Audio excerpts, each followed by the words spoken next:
Ça ici, c'est la partie centrale. On a 3 champs. Fait qu'il y a 2 champs où est-ce qu'on a gardé le blé pour avoir une possibilité de le récolter avec le soya en relais au centre, comme vous avez vu dans la vidéo précédente. Ici, ce blé-là a été laissé là sans apport d'azote au printemps, ce qui veut dire que c'est beaucoup moins développé de ce que vous voyez à votre droite.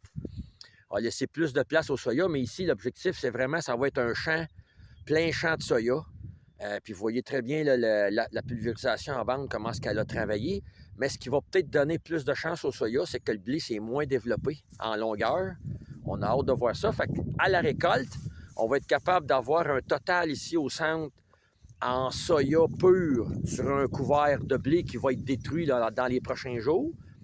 Puis à droite, ça va être les bandes de culture relais, d'un peu de blé en récolte au milieu de l'été, plus une récolte de soya, voir si l'ouvrage d'avoir fait 2 cultures dans la même bande avec tous les autres bénéfices va être supérieur à seulement un couvert avec du soya qui a été semé en bande, pulvérisé en bande, mais dans un couvert là, qu'on s'apprête à détruire. Fait que c'est ça l'étape, là, 10 jours, 9 jours après le semis, là, ça a l'air de ça.